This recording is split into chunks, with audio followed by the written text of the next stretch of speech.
In a dramatic development in the nation's ongoing immigration enforcement saga, U.S. Border Patrol Commander Greg Bovino is leaving his highly visible role in Minnesota and returning to California, while former ICE Director Tom Homan, described by allies as a border czar, will assume leadership of federal immigration operations in the state.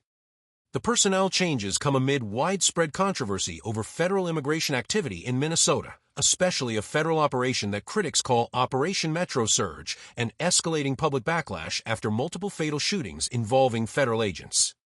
What's at stake goes far beyond personnel. The shift reflects intense political battles over how immigration enforcement is carried out inside U.S. cities, whether federal authority can override local resistance, and how public safety and human rights can be balanced in deeply divided communities.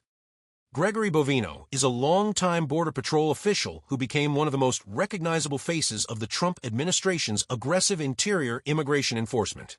His career spans decades, including leadership of major Border Patrol sectors and high-profile operations in Los Angeles, Chicago, and Minneapolis. Bovino's tactics have drawn both praise from supporters for cracking down on undocumented immigration and strong criticism from civil rights advocates for alleged overreach and militarized tactics. Under Bovino's direction, federal agents carried out a broad sweep of immigrants and alleged criminal offenders in Minnesota that the Department of Homeland Security has described as the largest immigration enforcement operation ever in a U.S. interior location, but which opponents call a toxic and chaotic deployment of force. Tom Homan, who is now stepping in to lead operations on the ground, previously served as Director of Immigration and Customs Enforcement, ICE, and is well known within conservative circles for tough immigration enforcement.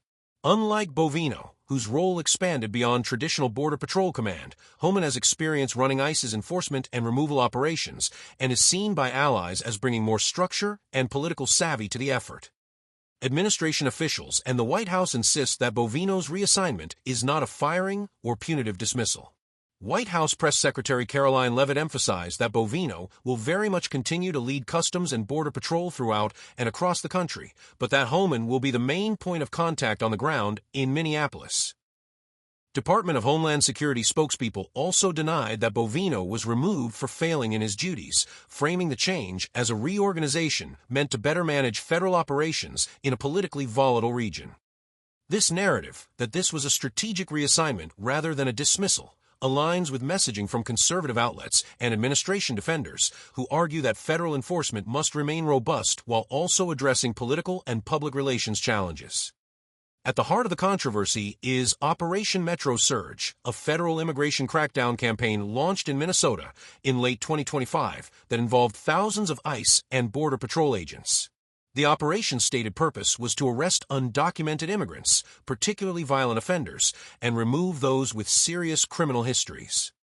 But the campaign has spiked intense public opposition, in part because of several deaths involving federal agents.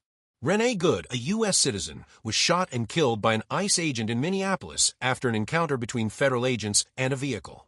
Alex Preddy, a 37-year-old ICU nurse, was shot and killed by Border Patrol officers during an incident that quickly became a flashpoint nationwide. The circumstances of the shooting are contested, with federal officials suggesting Preddy posed a threat and family members and critics saying he was attempting to assist someone when he was killed. These events have sparked protests, lawsuits, and national debate over federal authority and the appropriate use of force. Critics say the federal response has been both heavy-handed and disrespectful of local governance, while supporters argue that strong enforcement is necessary to stem crime and uphold immigration law.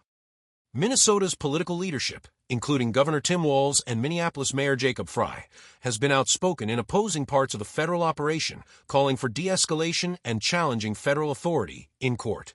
After the shootings, Governor Walz and President Trump reportedly had a very good phone call in which both sides expressed interest in reducing tensions. Meanwhile, legal actions have proliferated. The state and local officials are pursuing lawsuits that question the constitutionality of federal actions and seek limitations on the number and scope of agents in the area. Attorneys general from multiple states have weighed in, supporting Minnesota's challenge on federal grounds. On the streets of Minneapolis and beyond, the presence of federal immigration agents has triggered large protests and community uproar. Demonstrators have repeatedly clashed with law enforcement, and at times, protests have been declared unlawful by local police. Civil rights groups and many on the left argue that the federal deployment has led not only to tragedies but also to broader civil liberties violations, including racial profiling, heavy-handed enforcement tactics, and a climate of fear for immigrant communities. They point to aggressive actions and the deployment of militaristic gear as evidence that the federal government is prioritizing political theater over community safety. By contrast, supporters of the federal operation, particularly among conservative commentators and some local law enforcement, argue that Minnesota's sanctuary policies have hampered lawful enforcement and that aggressive action is needed to address crime and unlawful immigration. These proponents often cite federal arrests and alleged criminal histories of some persons detained as justification for continued hardline enforcement. The leadership change, with Bovino exiting the Minnesota spotlight and Homan taking command, appears to be as much about political strategy as operational oversight. For the Trump administration, installing a veteran like Homan may be intended to calm public relations while maintaining enforcement momentum. For opponents, it's seen as a halfway pivot that still leaves core issues unresolved. At its core, this episode highlights deep divisions in U.S. politics over immigration policy, federal versus local control, and how enforcement should be conducted in the interior of the country, not just at border entry points. Greg Bovino's reassignment to California and Tom Homan's arrival in Minnesota is more than a personnel story. It's a snapshot of how polarized and emotionally charged immigration policy has become in the United States. With protests, legal battles, and political narratives shaping public perception on all sides, the next chapter of federal immigration enforcement is likely to be as contentious as what has come before.